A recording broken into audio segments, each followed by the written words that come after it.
1508 संग्राम सिंह मेवाड़ के राणा बना दिए गए और वह राणा सांगा के नाम से जाने जाने लगे।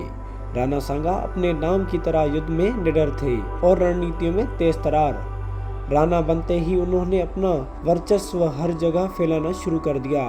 अपने राज्य के पूर्व में उन्होंने मालवा के सुल्तान मोहम्मद खरजी को हरा दिया और मालवा को अपने अधीन ले लिया। पश्चिम में उन्होंने गुजरात के मुजफ्फर शाह को हराकर अधिकतर गुजरात में भी विजय प्राप्त कर ली और उत्तर में उन्होंने दिल्ली के सुल्तान इब्राहिम लोदी को बार बार हराते हुए पूरे उत्तर पूर्व राजस्थान अपने कब्जे में कर लिया। जिस रफ्तार से राणा सांगा आगे बढ़ रहे थे उस समय तक तो ऐसा ही लग रहा था कि जल्द ही राणा सांगा दिल्ली को फतेह कर लेंगे और शायद ऐसा ही होता, मगर वक्त को कुछ और ही मंजूर था। 16वीं शताब्दी में अधिकतर पूरी दुनिया में भालों, तलवारों और तीरों का इस्तेमाल किया जाता था और रणनीतियों में ज़्यादातर राज्यों में शौक अटैक किया जाता था, जिसमें भारी कवलदार घोड़ों और हाथियों की मदद से दुश्मनों की संरचना को तोड़ा जाता था और दुश्मन की सेना में भगदड़ मचा दी जाती थी। जिसके उपरांत हल्के कवलदार गुड़ सैनिक भागती सेना पर त्राही त्राही मचा देते थे। इस रणनीति में राजपूत और अफगान दोनों ही माहिर थे और शायद ही कोई उस समय पूरे विश्व में इनकी टक्कर का कोई होगा, मगर तुर्कियों द्वारा रणनीतियाँ अब धीरे धीरे बदलने लगी थी। युद्ध में अब तोपों और बंदूकों का इस्तेमाल होना शुरू हो गया था, मगर असली बदलाव तब आया जब तुर्कियों ने तोपों का व्यापार युद्ध विशेषज्ञों के साथ करना शुरू कर दिया।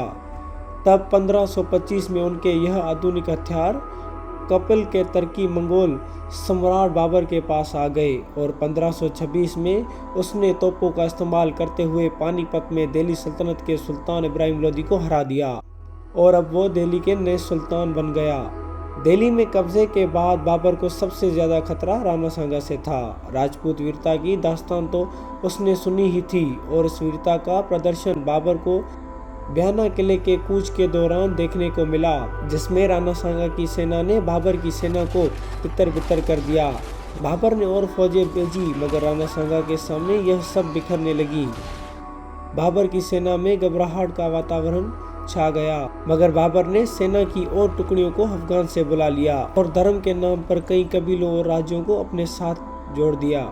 इधर मेवाड़ में राणा सांगा ने भी कई राजपूत कबीलों और राज्यों को अपने साथ मिलाना शुरू कर दिया। दिल्ली के पूर्व सुल्तान इब्राहिम लोदी के भाई मोहम्मद लोदी भी राणा सांगा से मिल गए। दोनों के बीच अब युद्ध अनिवार्य था, मगर बाबर के पास आधुनिक हथियार, तोपें और बंदूकें थी और राणा सांगा के पास अभी भी पारंपरिक हथियार थे। 16 मार्च 1527 राणा सांगा बाबर से निपटने के लिए आगरा की तरफ अपनी सेना के साथ निकल पड़े। वो अभी तक तोपों के युद्ध में होने से परिचित नहीं था। दूसरी ओर बाबर ने खड़वा गांव को पानीपत की तरह युद्ध के मैदान में परिवर्तित कर दिया। पानीपत के युद्ध की तरह ही सबसे आगे बैलगाड़ियां खड़ी कर दी, जिन्हें लोहे की जंजीरों से जोड़ दिया गया। उसके पीछे उसने अपनी तोपें, बंदूकधारी सिपाही और धनुर्धर खड़े कर दिए। अपने दाएं और बाएं ओर की सेना को घेराव से बचाने के लिए उसने खड्डे खुदवा दिए। इसके अलावा उसने अपने भारी कवचदार घोड़ों को बीच में तोपों के पीछे खड़ा कर दिया। बैलगाड़ियों में कई कई जगह उसने अपने घुड़सवार निकलने के लिए जगह छोड़ दी, जहां से वो अंदर और बाहर जा सकते थे। खानवा गांव के पीछे उसने अपनी डिफेंस के लिए एक रिजर्व सेना की टुकड़ी भी खड़ी कर दी।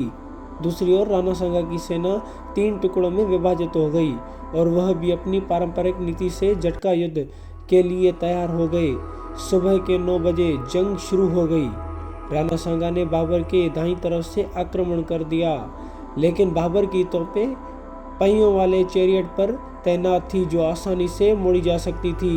इसके अलावा दाईं ओर खड्डे के हिसाब से राजपूतों को केंद्र के पास से गुजरना पड़ा और वह बाबर की तोपों की रेंज में आ गए और बाबर की तोपों ने राजपूत घुड़सवारों पर कहर मचा दिया। राजपूत घुड़सैनिक पीछे नहीं हटे और दाएं को लगभग तोड़ दिया और साथ ही राणा सांगा ने केंद्र के भीषण हमले को तोड़ने के लिए अपने केंद्र में से हाथियों को आगे बढ़ा दिया, मगर बंदूकों और तोपों ने हाथियों को डरा दिया और वह उल्टे अपने ही लोगों को कुचलते हुए वापस दौड़ गए। केंद्र को तोड़ने में नाकाम होने की वजह से राणा सांगा ने फिर अपने दाएं फ्लैंक को बाबर के बाएं फ्लैंक की ओर आगे बढ़ा दिया और वहाँ भी घमासान युद्ध शुरू हो गया। तोपों के गोले और गोलियों और तीरों से राजपूत सैनिक ढेर होते रहे, मगर साहसी राजपूत पीछे नहीं हटे और आगे बढ़ते रहे। इन सब के दौरान बाबर के केंद्र ने राणा सांगा के बाएं और दाएं दोनों तरफ कहर बरसा दिया, मगर फ्रंकों में राजपूत घुड़सैनिकों का पलड़ा भारी होने लगा। लेकिन तभी राजा शिलादित्य ने युद्ध के बीच में अपना पक्ष बदल दिया और योजना के मुताबिक वह बाबर से जा मिला। इतिहास गवाह है, हम तब गुलाम बनाए गए हैं जब हमारे अपनों ने हमें दगा दिया, और वही हुआ उस युद्ध में। इस डिफेक्शन से युद्ध में उलझन का वातावरण पैदा हो गया और इसी विभ्रांति में राणा सांगा को गोली लग गई और वह बेहोश हो गए। कुछ समय के लिए युद्ध थम गया, लेकिन फिर जाना कबीले के मुखिया अजा ने राणा बनकर युद्ध को फिर छेड़ दिया।